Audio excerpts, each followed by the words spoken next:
Sa ngalan ng Ama at ng Anak at ng Espiritu Santo. Amen. Sumainyo po ang Panginoon. At sumaiyo rin. Tinitipon tayo bilang mga kaanib ng angka ng Diyos. Kaya dumulog tayo sa mawaing Panginoong nagpapatawad ng lubos. Sinugong tagapagpagaling sa mga nagsisisi, Panginoon, kaawaan mo kami. Panginoon, kaawaan mo kami. Dumating na tagapag-anyayang mga makasalanan ay magsisi, Kristo, kaawaan mo kami. Kristo, kaawaan mo kami. Nakalukluka sa kanan ng Diyos Ama para ipamagitan kami, Panginoon, kaawaan mo kami. Panginoon, kaawaan mo kami. Kaawaan nawa tayo ng makapangyarihang Diyos, patawarin nawa tayo sa ating mga kasalanan, at patnubayan tayo sa buhay na walang hanggan. Amen. Manalangin tayo. Ama naming makapangyarihan, tanang pinakamabuti iyong tinataglay. Gawin mong sa aming kaloob ay manuot ang pag-ibig sa iyong ngalang dakila at bantog, upang sa pag-unlad ng aming pagsunod sa pananampalatayang iyong ipinagkaloob, mapagyaman mo ang kabutihang iyong inihandog, at ang iyong pinagyaman ay mapanatili mong lubos sa iyong pagsubaybay sa amin at pagkupkup. Sa magitan ng Jesucristo, kasama ng Espiritu Santo, magpasawalang hanggan. Amen.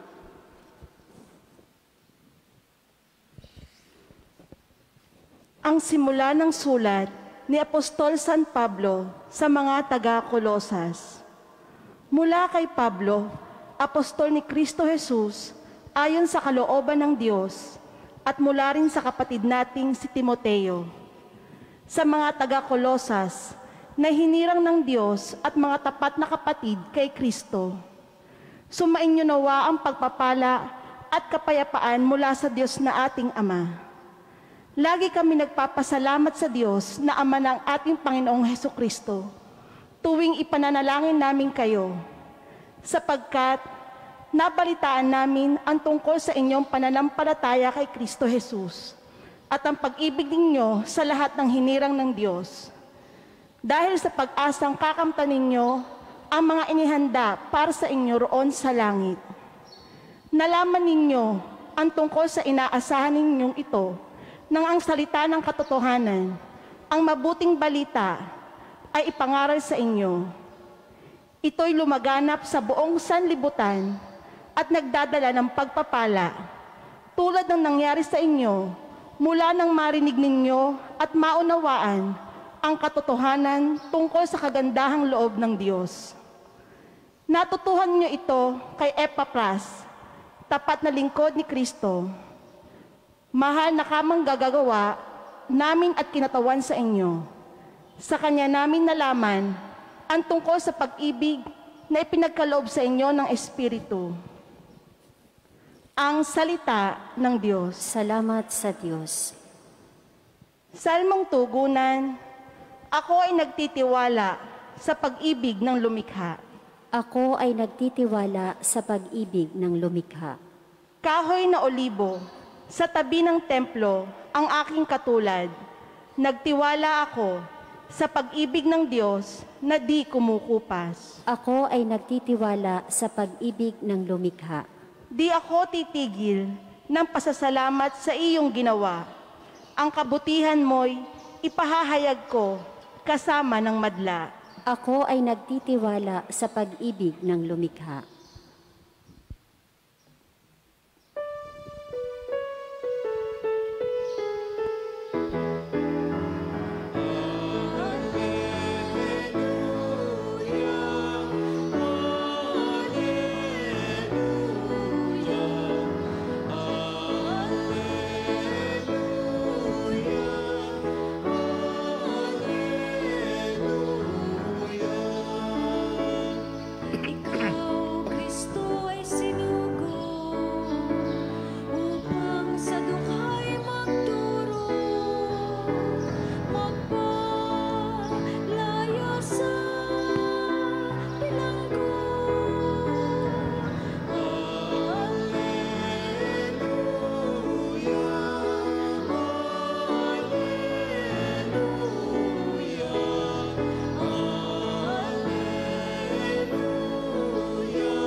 Sumayin niyo po ang Panginoon. At sumaiyo rin. Ang mabuting balita ng Panginoon ayon kay San Lucas. Papuri sa iyo, Panginoon.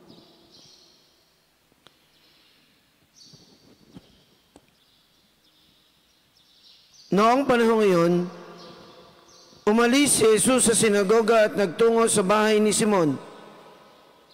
Mataas noon ang lagnat ng biyanan ni Simon, kaya't ipinamanhik nila kay Jesus na pagalingin siya. Tumayo si Jesus sa tabi ng higaan ng babae at iniutos na maalis ang lagnat at nawala nga ito. Noon din ay tumindig ang may sakit at naglingkod sa kanila. Paglubog ng araw, ang lahat ng may sakit, anuman ang karamdaman, ay dinala ng kanilang mga kaibigan kay Jesus. Ipinatong niya ang kanyang mga kamay sa bawat isa sa kanila at pinagaling sila. Nagsilabas sa marami ang mga demonyo sabay sigaw, "Ikaw ang anak ng Diyos." Ngunit, sinaway sila ni Jesus at hindi pinahintulotang magsalita sapagkat nakilala na nila siya ang Mesiyas. Nang mag-uumaga na, umalis si Jesus at nagpunta sa isang ilang na pook. Hinanap siya ng mga tao at nang matagpuan ay pinakiusapang huwag munang umalis. Subalit sinabi niya, "Dapat ko ring ipangaral sa ibang bayan ang mabuting balita tungkol sa paghahari ng Diyos, sapagkat iyan ang layunin ng pagsugo sa akin." At nangaral siya sa mga sinagoga sa Judea. Ang mabuting balita ng Panginoon. Pinupuri ka namin, Panginoong Heso Kristo.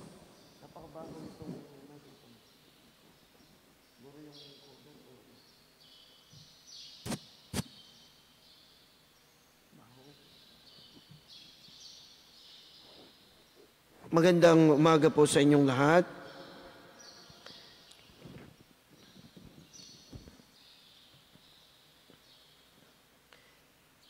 Si Jesus po ay taga-Kapernaum. Bagamat siya ay lumaki sa Nazaret at kilala silang taga doon, kanyang mga magulang, doon sila nanirahan sa Nazaret. Pero napakinggan natin sa Ebanghelyo ngayon, ang pangyayaring ito na kung saan pinagaling ni Jesus ang biyanan ni Simon Pedro pagkatapos niyang mangaral sa sinagoga. Ito po'y nangyari sa Kapernaum, na kung saan kinikilala si Jesus bilang taga doon din. So hindi lamang siya taga Nazaret, si Jesus ay taga Kapernaum. Kung inyong matatandaan, atin pong aalalahanin, na si Jesus ay nangangaral sa Nazaret, pero hindi naman siya pinakinggan, hindi siya pinaniwalaan. Itinaboy siya palabas ng bayan ng kanyang mga kababayan sa Nazaret. Kaya si Jesus ay umalis sa Nazaret nung siya ay nangangaral na at lumipat sa Kapernaum. Tamang-tama namang taga doon si Simon Pedro at ang kanyang biyanan. Siguro mabait itong si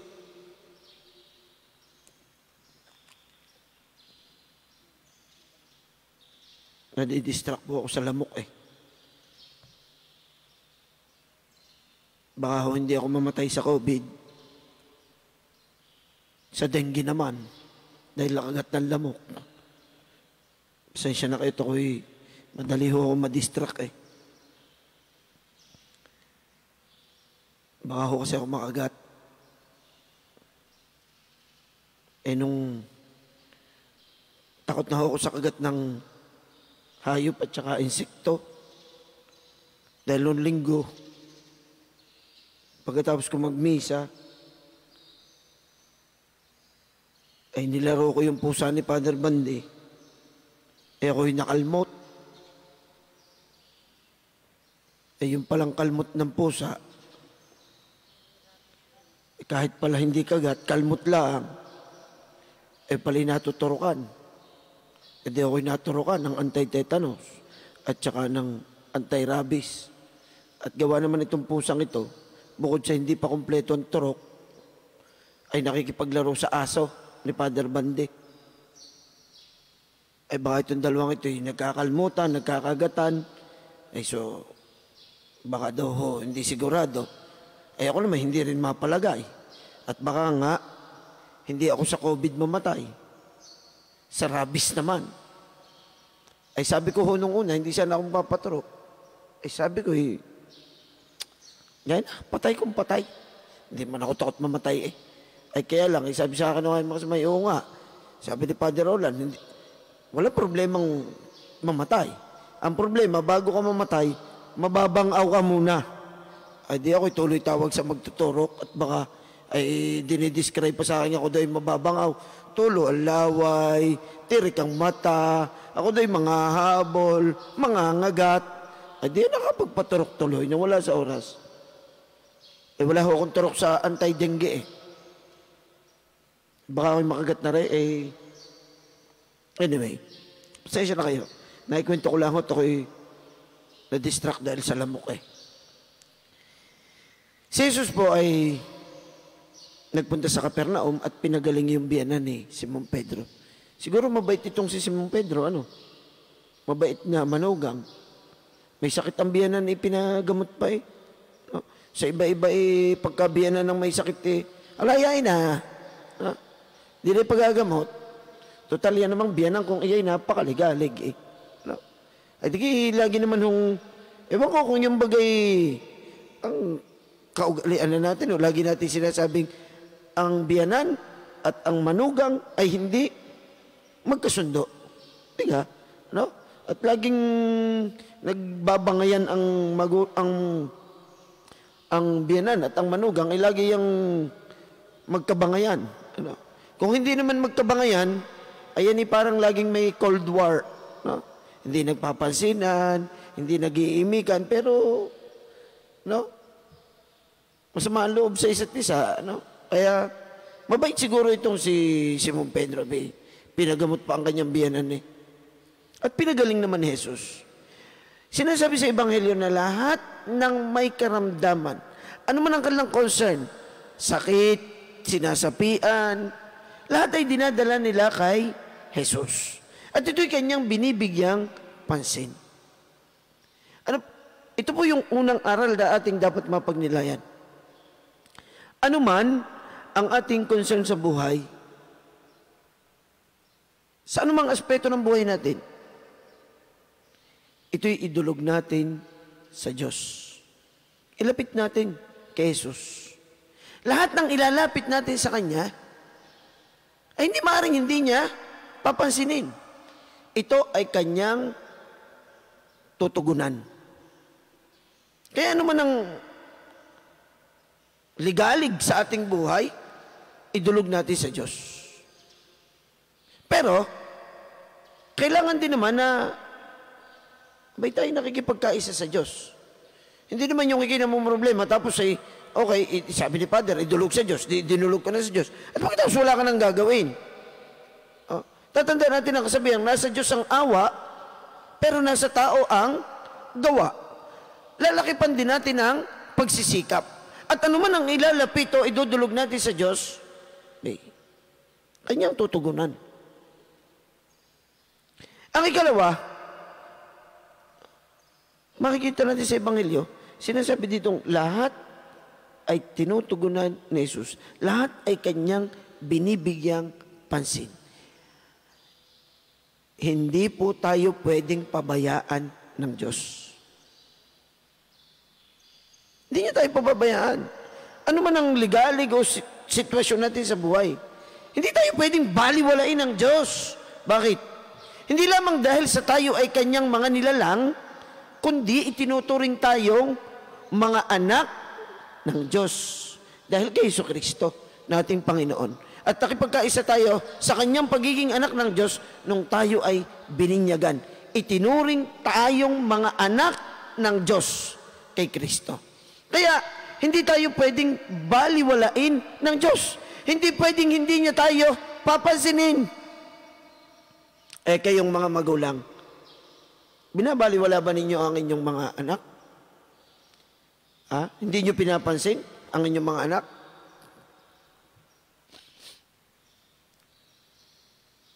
Hindi matiis ng mga magulang ang mga anak. Kahit pa anong stricto na yan, kahit pa anong ligalig niya, kahit pa hindi pwedeng hindi papansinin o pagbibigyan ng magulang. Meron niyang mga nai-spoiled Kahit pa sabihin natin ang mga magulang stricto, kahit pa ang mga magulang sabihin mong kahit pa abogado ang magulang, nai-spoiled ang anak. Sabihin ng may mga magulang nila, sabihin, sa akin yan, hindi po pwede yan. Hindi ko bibilhan ng gadgets yan. Pero nung umatungal na ang mga anak, sige, bigay din. Hindi matiis Ganyan ang Diyos. Hindi tayo pwedeng, hindi kaya ng Diyos na tayo ay kanyang titiisin. Kaya hindi tayo pababayaan ng Diyos.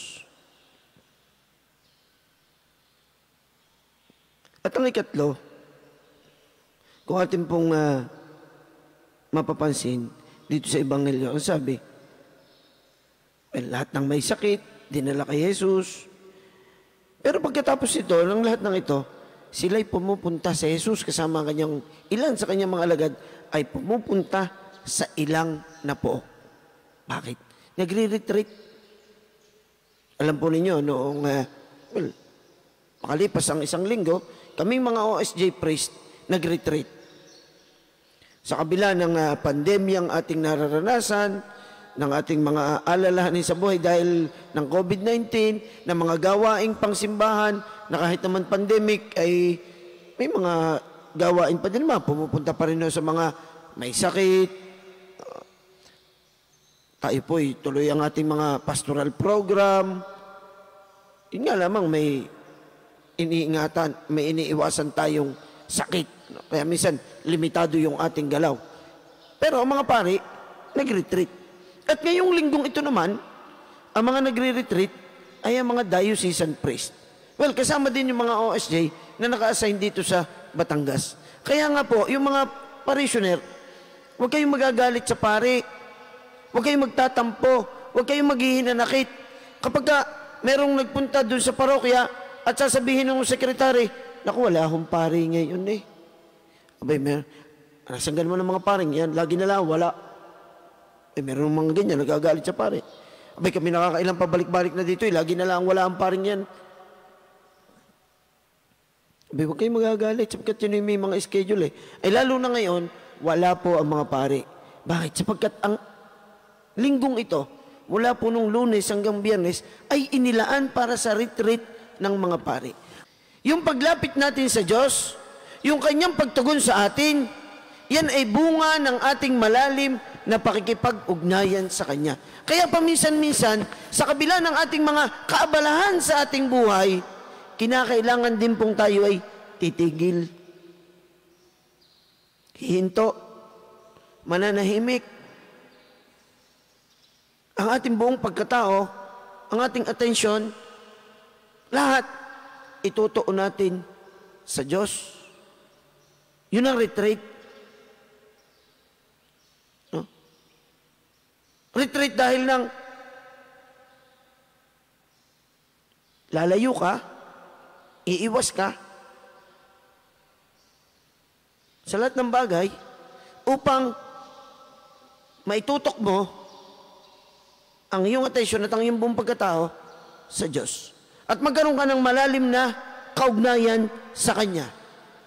At kapag malalim ang kaugnayan natin sa Diyos, yan, lahat ng ilalapit natin sa Kanya ay Kanyang tutugunan. At hindi niya tayo kayang tiisin. Kaya nga po, sa kabila at sa gitna ng ating mga nararanasang ito, dapat hindi nawawala ang ating atensyon sa Diyos. Sapagat ang Diyos, hindi nawawala ang atensyon niya sa atin. Tayo, ang minsan ay nakakalimot, nakakaligtaan natin siya, lumalayo. Wag. Kahit pa may mga pagsubok, kahit na may mga pumipigil sa atin, dito masusubukan ang ating pananampalataya. Dito masusubukan ang ating katapatan sa Diyos.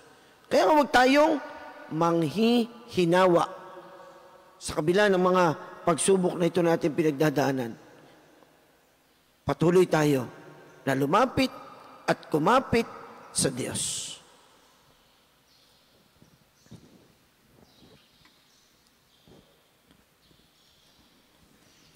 Katulad ng mga taong nagdala kay Jesus ng lahat ng may sakit o sinasapian ng demonyo, dalhin natin sa ating makalangit na Ama ang lahat ng mga taong puspos ng paghihirap, pagkalumbay at nangangailangan ng mapagpagaling na pagmamahal. Banal na manggagamot, pagalingin mo kami. Banal na manggagamot, pagalingin mo kami.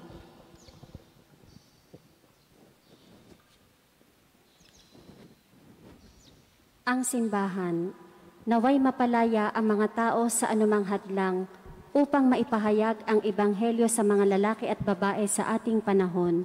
Manalangin tayo sa Panginoon. Banal na manggagamot, pagalingin mo kami. Ang nagugutom na daigdig, lalo na ang mga hindi makatarungang pinagkaitan ng pagkain, damit o kalayaan, naway busugin ng Panginoon ng pag-asa at kalakasan. Manalangin tayo sa Panginoon. Banal na manggagamot, pagalingin mo kami.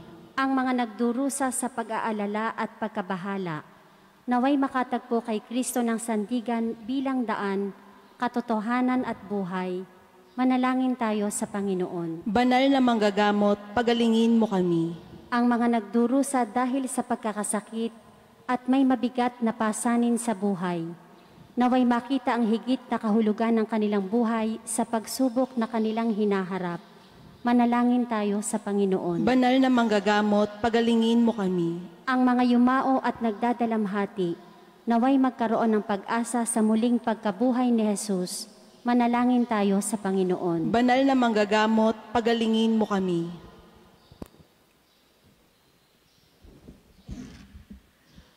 Makapangyarihang Ama, bantayan mo ang iyong pamilya, iligtas at tarugain kami, sapagkat nasa iyo ang lahat ng aming pag-asa. Hiniling namin ito sa ngalan ni Jesucristo na aming Panginoon. Amen.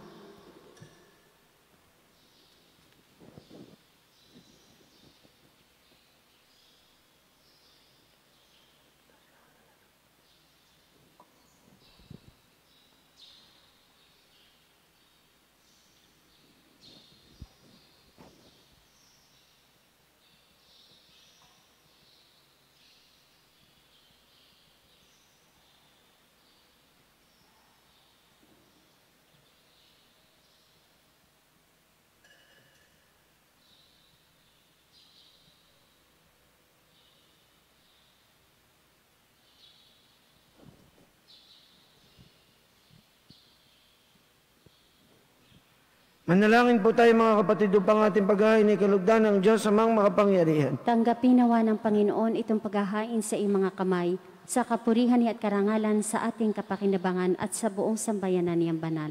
Ama naming lumikha, ang banal na paghahain ay lagi nawang magdulot ng iyong pagbabasbas na sa amin ay tumutubos, upang ang ginanap mo sa aming pagdiriwang ay maging lubos na pagkakaloob ng iyong pagmamahal.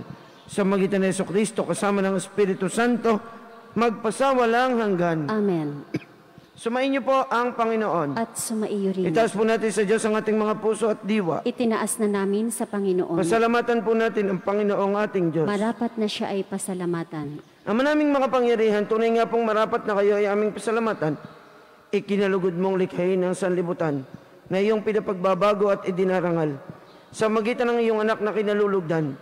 Kaya't utang na loob ng iyong mga itinatangi at ng mga banal na kapiling mong lagi ang iyong paggiliw at pagkakandili. Kaya kaysa ng mga anghel, na nagsisiawit ng papuri sa iyo ng walang umpay sa kalangitan, kami po'y nagbubunyi sa inyong kadakilaan. Santo, Santo, Santo, Panginoon Diyos na mga hukbo, napupuno ang langit at lupa ng kadakilaan mo. O sana sa kaitaasan, pinagpala ang naparirito sa ngalan ng Panginoon, o sana sa kaitaasan. Ama naming banal, ikaw ang bukal ng tanang kabanalan, kaya't sa pamamagitan ng iyong Espiritu, gawin mong banal ang mga kaloob na ito, upang para sa amin ay maging katawan at dugo ng aming Panginoong Jesucristo. Bago niya pinagtiis ang kusang loob na maging handog, hinawakan niya ang tinapay, pinasalamatan kanya, pinagati-hati niya iyon, iniabot sa kanyang mga alagad at sinabi, tanggapin ninyong lahat ito at kanin, ito ang aking katawan na ihandog para sa inyo.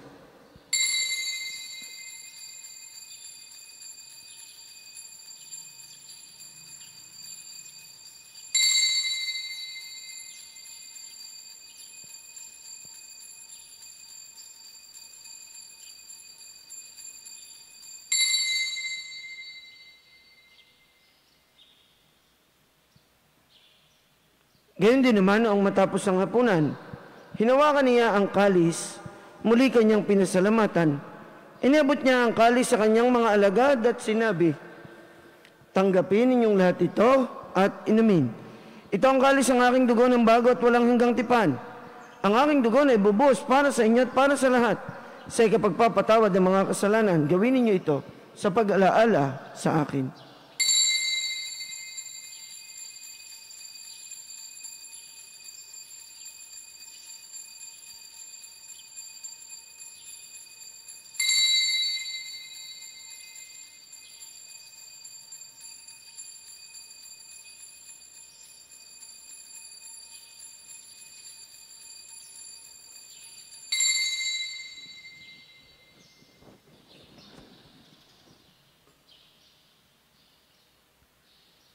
Ipagbunyi po natin ang misteryo ng ating pananampalataya. Si Kristo'y namatay, si Kristo'y nabuhay, si Kristo'y babalik sa wakas ng panahon.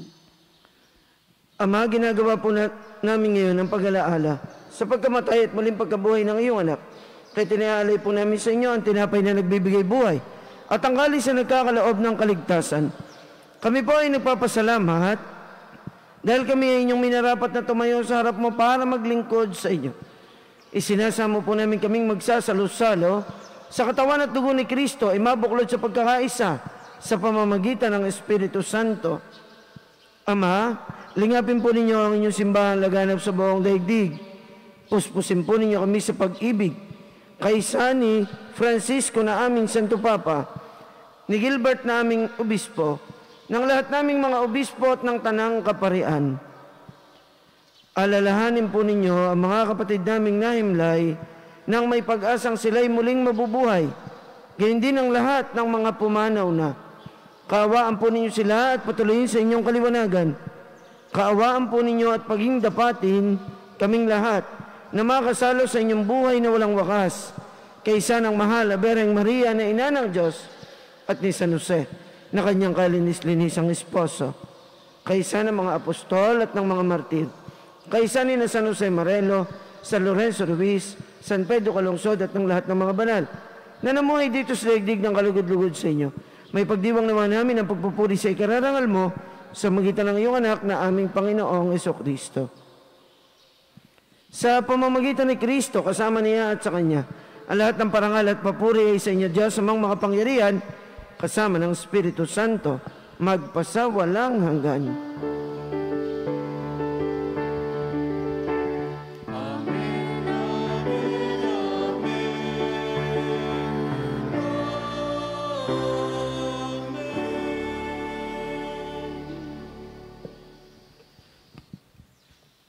Itinuro sa atin ng ating Panginoong Jesucristo na ituring at tawagin natin ang Diyos bilang ating Ama, buong kababahang loob. Idulog natin sa Kanya ang lahat nating mga panalangin, ang ating mga kahilingan at mga pagsusumamo.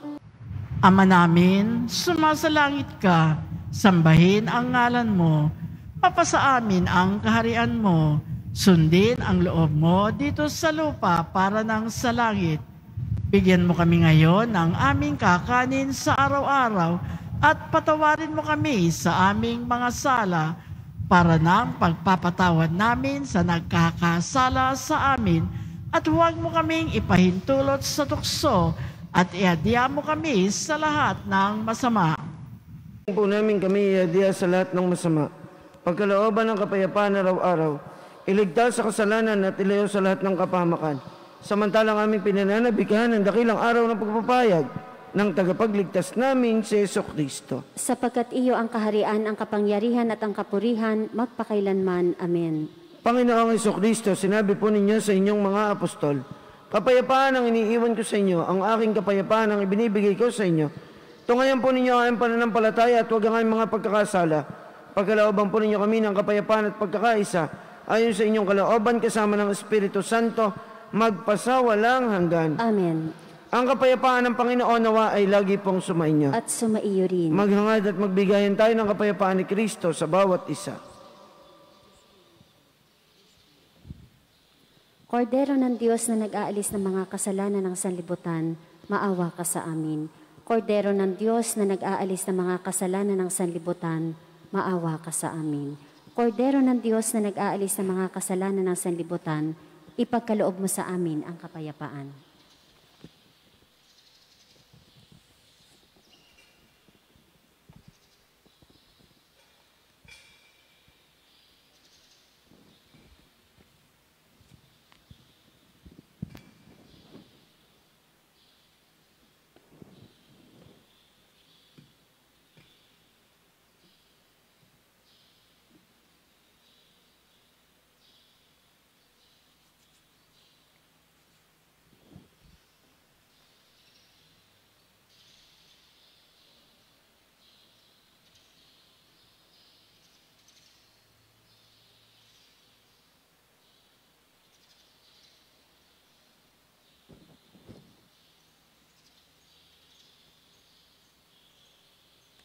Ito po ang kordero ng Diyos, ang ating Panginoong Jesucristo na siyang mag-aalis at magpapatawad ng ating mga kasalanan. Mapapalad tayong lahat na inaanyayahang siya ating tanggapin dito sa hapag ng kanyang pag-ibig. Panginoon, hindi ako karapat-dapat na magpatuloy sa iyo, ngunit sa isang salita mo lamang ay gagaling na ako. Ang katawan ni Kristo. Amen. Panginoong Hesus, ako ay nananalig na ikaw ay nasa kabanal-banalang sakramento sa altar. Iniibig kita ng higit sa lahat at minimithi kong tanggapin ka sa paraang espiritual dahil hindi ko kayang tanggapin sa panahon ngayon ang iyong katawan at dugo sa banal na sakramento. Kahit man lang sana ay matanggap kita sa paraang espiritual sa aking puso. Niyayakap kita na para bang andito ka na talaga sa aking puso at iniaalay ko ng buong puso ang aking sarili sa iyo. Huwag mong pahintulutang mawalay ako sa iyo. Amen.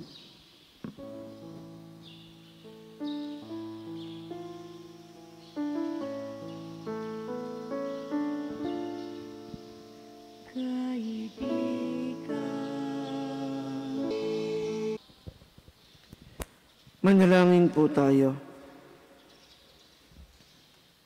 Ama naming mapagmahal, kaming nagsalo-salo sa pagkain mong bigay, ay humihiling ng lakas mong inilalaan upang ang kagandahang loob namin madagdagan sa paglilingkod namin sa iyong kadakilaan na nagpapaalab sa pag-ibig namin sa kapwa-tao sa magitan ng Jesucristo kasama ng Espiritu Santo magpasawalang hanggan. Amen.